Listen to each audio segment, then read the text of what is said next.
Tere, mina olen Priit. Tänases Meistriklubi videos vaatame lähemalt erinevaid peal istutavaid muruniidukeid, mida üldise nimetajana tuntakse murutraktoritena.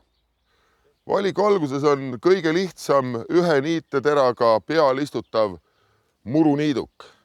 Sellele järgneb kõige odavama otsa, aga juba traktorikujuline kahe niiduteraga ja manuaalse käigukastiga murutraktor.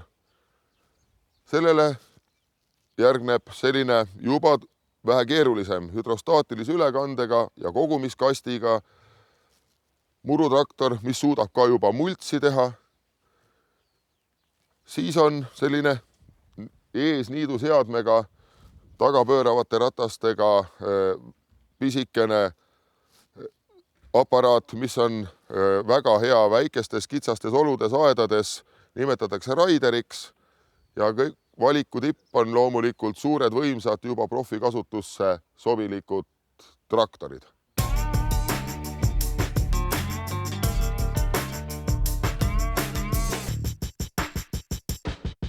Selline pisike kõige lihtsam muruniiduk, suur muruniiduk, millel on lisatud rool ja iste põhimõtteliselt. Nagu Heidisse öeldud, all on ainult üks suur niidutera ja sobib tema sellistesse ka pisikestesse aedadesse, ütleme niita võib-olla 500–600 ruutmeetrit kuni 1000 ilma seda aparaati ära kurnamata.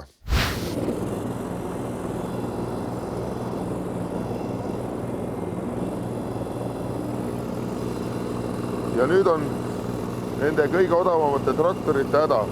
Ma tahan ümber puu niita, ma pean tagurdama. Selleks, et tagurdada, pean ma niiduseadme välja lülitama ja alles nüüd ma võin sisse panna tagurpidi käigu.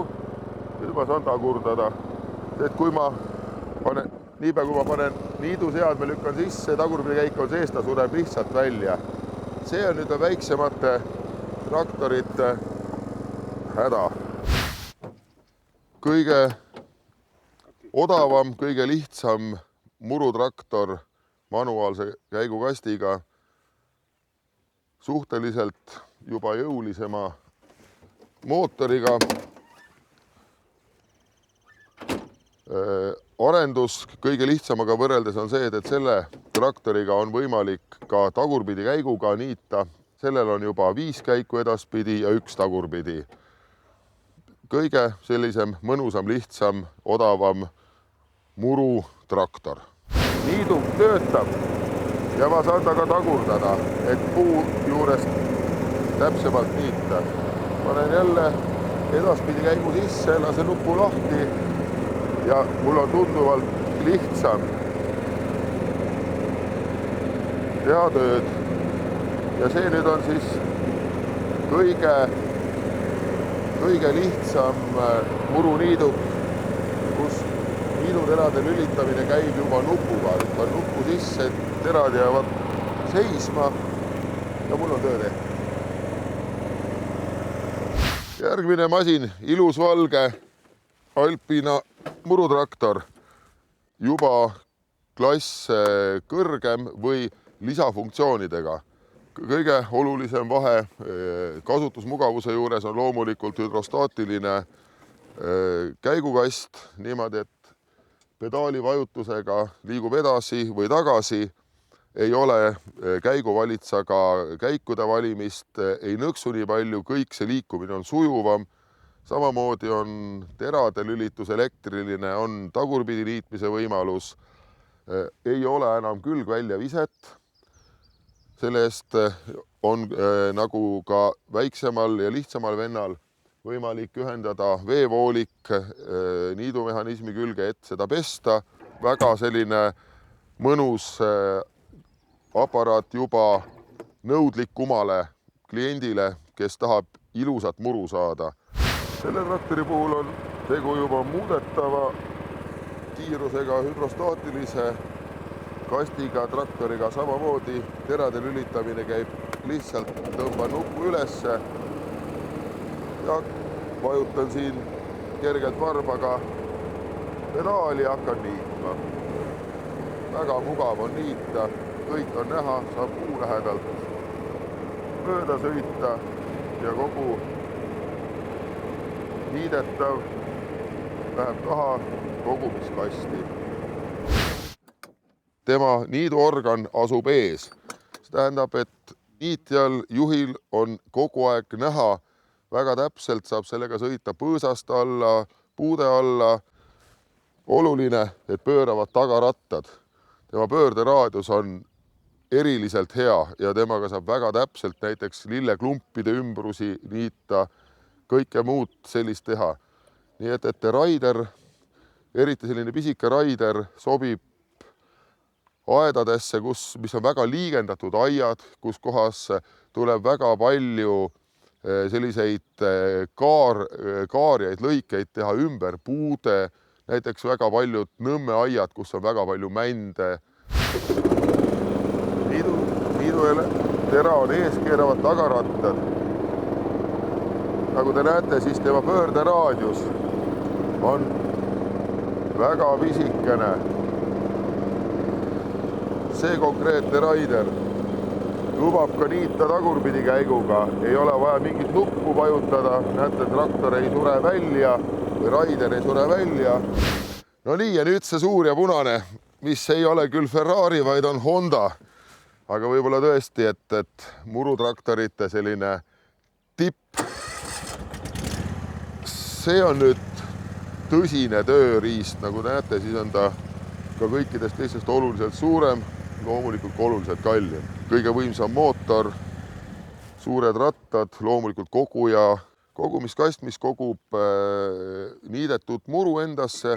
Seda on väga lihtne tühjendada sõidu pealt või ajata tagurpidi kuskile põõsa alla, raputada tühjaks. Aga mis on kõikide kogujatega, nii murutraktorid kui muruniidukid puhul oluline? Peale kasutamist tuleb ta igal juhul ära puhastada ja soovituslik on see lausa survepesuriga üle pesta, sest muidu jääb kõik see rohi, mitte kõik, aga enamus rohusse sisse, ta läheb hallitama, siin hakkavad igasugused putukad kasvama ja kõige rõvedam on see hais, mis lõpus teil kas garaažis või kuskil õue peal levib. Nii et alati peale kasutamist puhastage ära igal juhul kogumiskast. Loomulikult on ka sellel traktoril niidukorpuse pesemise võimalus selle sama voolikuga, nii et kõik asjad ära puhastada, siis ta püsib kauem teil. Kui me läheme nüüd siia mootoriruumi, siis siit leiate juba lahendused, mis on kõigepealt mootoril. On eraldi õlifilter, mida teistel ei ole. Kogu see armatuuri ja rooli osa toetub sellistele toruraamile, mis on väga tugev. Ehk see asi ei hakka sul loksuma, kui sa siin otsas elad. Roolisüsteem, loomulikult on siin juba kuulpealiigendid.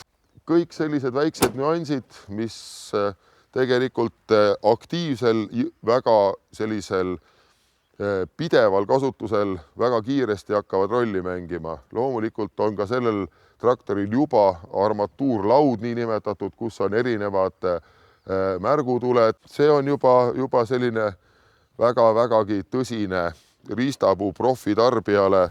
On temagi nüüd hüdrostaatilise veoga, nagu näete, vajutan natukene gaasi, aga pöördering on suhteliselt suur. Jälle on võimalik tagurpidi liita, vajutan nuppu, saan natukese manööverdada.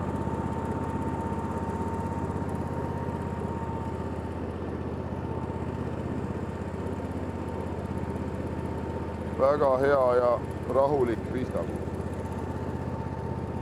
No nii, oleme nüüd üle vaadanud 5 erinevat murutraktorit või siis istmega muruniidukit. Nagu te näete, siis muruniidukite või murutraktorite valik on väga suur. Nad on väga kallid töövahendid, et kõigepealt peate teie ise endale selgeks tegema, miks te teda tahate, millist te tahate, millises keskkonnas te teda tarbima hakkate ja siis, ma usun, leiate te endale ka sobiva.